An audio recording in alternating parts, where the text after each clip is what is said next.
Came back out today to take the oil pan off. More help from strangers on the internet. Guy told me that he was able to get his oil pan off by jacking the front of the tractor up, just like I had thought about doing last time I was out here. So got a confirmation that this should work. Started jacking it up. I'm jacking it right there below the bolster for the front axle, and as I'm jacking it, this back is dropping down, and hopefully it's going to give me the clearance I need to pop that pan out. It sure looks like I'm almost there already. So I gotta don some gloves because this thing's pretty oily and get it off. Success. So that's a good tip. All you gotta do is take those 3 bolts out, or actually I didn't even take the 3rd one out all the way, I just loosened it. Jack the front of the tractor, and that'll drop that rear end of this frame part right here for the front axle, or whatever you want to call it. That'll drop that down enough so you can get in there and get this out. So got some sludge in the bottom there. I'm gonna look for any signs of any metal filings or metal pieces, and then I'm gonna go to work on taking these connecting rods caps off. Now these connecting rod caps, they have locking tabs that are in place to actually be banged over and keep the bolt heads from being able to loosen. Interesting thing is that one looks kind of looks like that might have been more recently bent. And where is it? This one right over here on this one looks like number 2 cylinder. It's not even bent over. So it looks to me like maybe somebody had this out at some point, and when they put it back in, they forgot to bend this back over. So that's another interesting tidbit. Now, too much light coming in. This might be a little better look at what I'm looking at. You can see that metal tab is not bent over into the locked position around that bolt head, as opposed to this one over here, for instance. Well, there's the first locking tab and bolt. You can see that's got some signs of abuse. The rod end cap and the connecting rod can be stuck together pretty good from being on this so long. So you just partially thread in one of the bolts that you took out and give it a little tap, and that should pop it loose. Well, I got that connecting rod cap off, and unfortunately the crankshaft is damaged.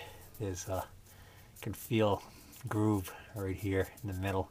I can even feel it with my fingernail right through this glove. And I don't know if you can quite see it, but it's like some it's scored right there in the middle. I'll show you the bearing cap in a second. Here's the connecting rod cap. It's an original International Harvester part. It's got a number on it of let's see, looks like 43786D, and there was a letter on the end there, D something. Yeah, 43786DB by the looks of it. It looks like it says low, and then it looks like if I read it this way, it looks like a big 16D, or is that a something 91? That's a 91. I don't know. Anyways, these caps, end caps, are actually, the original ones are marked on the end with a number 2. That indicates that this is from cylinder number 2, and that number will be matched on the connecting rod, and then both of those numbers, when the connecting rods are properly installed, will be facing the camshaft side of the engine. But it looks like we're going to have to pull this tractor home, because it looks like we're going to have to take the loader off and pull the motor and get the crank out and get it reground.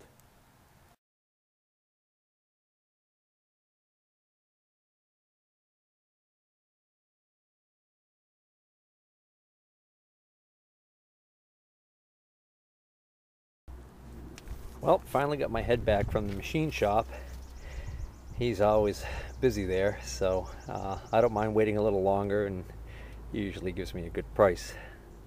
So anyways, I got the head back. He ended up jet cleaning it, and then he baked it in an oven, and then he removed all of the old valve guides and installed brand new valve guides that I had picked up at Napa.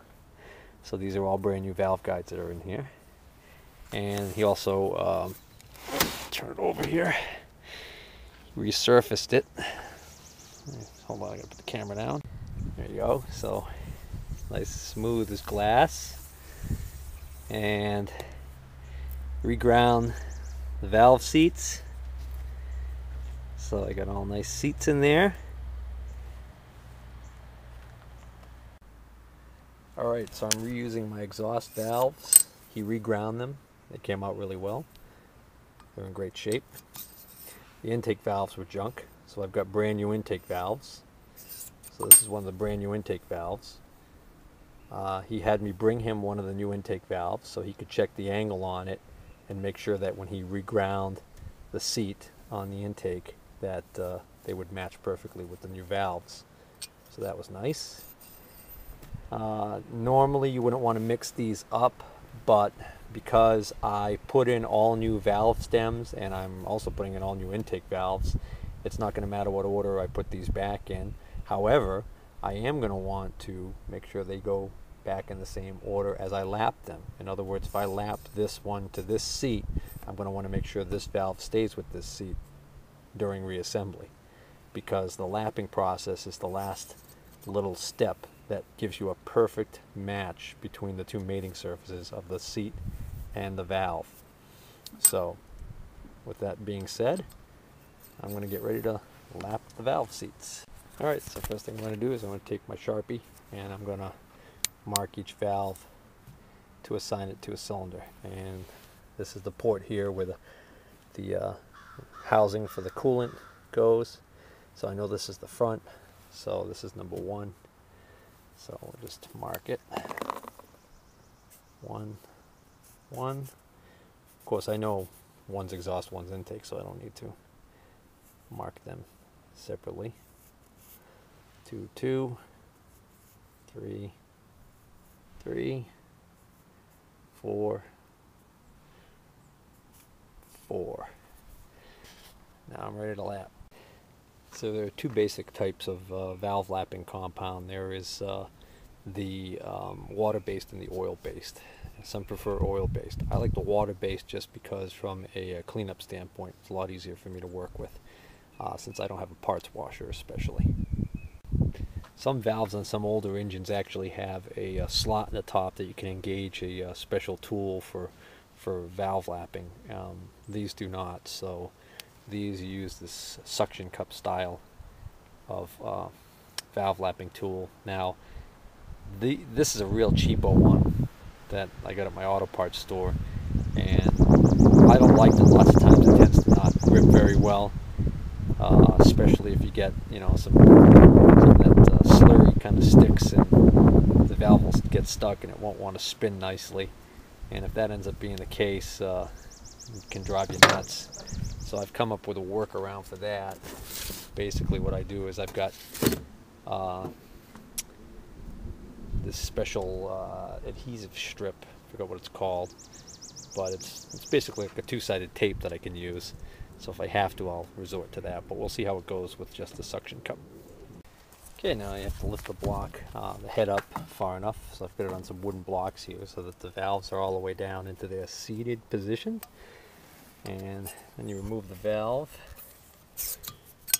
and apply some lapping compound to the valve face right there. You don't need to put a whole lot on there because it's going to redistribute as I spin it. So looks like I've missed some spots, but that'll just be fine once I get it going. Oops, and wipe some of that excess off the top. Yeah, my suction cup's giving me trouble here. It's actually got a small tear in it, and even when it wasn't torn, it never really held that well. So I'm going to use this 3M mounting tape. This is for actually hanging stuff, but if you just cut a really small little square of it off of this roll, you can use it to help keep this stuck well to your top of your valve while you're lapping. So I can't show you me actually doing it in action because I got to use two hands on that, but basically what I do is you rub this back and forth between your fingers, kind of like if you were trying to pretend you were a Boy Scout trying to start a fire with sticks. And you spin the valve back and forth with that motion several times, and then you'll hear a change in the noise where it goes from gritty to a fine sound or a smooth sound. And as soon as it gets smooth, you stop, you reach underneath, and you give a little tap, tap, tap. What that does is that redistributes the slurry of compound, and then you repeat the process, and you do that several times. Okay, I don't know if you can see it, but there's that narrow band on there, and that's the actual spot that's been lapped now. That's the actual contact area of the actual valve seat on the valve. So it gets that little like kind of gray color to it. That's not the valve compound. I've already cleaned all that off. That's actually the normal change in color that indicates that area has now been lapped. So this one's done, and I can move on to the next one. I could show you, pop one of the other exhaust valve out, the original one here that hasn't been lapped yet. You can see the difference. So you can see on that one, you don't see that area, as opposed to this one you can. And there's the intake valve. The intake valves, because they're so new, are actually a lot easier to lap. For one thing, the suction cup actually sticks onto the top because they're so smooth, so I don't have to use the two-sided tape. Alright, 2 down, 6 more to go. Okay, I've just finished lapping the last of the valves. Now the next step, which is very important, is to now clean the valve seats and the valves and the valve guides really well, because you don't want to leave any residue left from this compound, because this compound is abrasive, and if it gets down in there, it's going to cause premature wear issues on components, and you certainly don't want that. So, I don't know if you heard that or not, but that was a falcon. I think they call it a peregrine falcon, one of them small falcons. He was up in a tree near me and making some noise, and right when I was shooting that last segment, it sounded like he swooped down. It sounded like he was inches over my head. I don't know what he swooped down here to grab, but I don't see him now. Anyways, clean this up really well.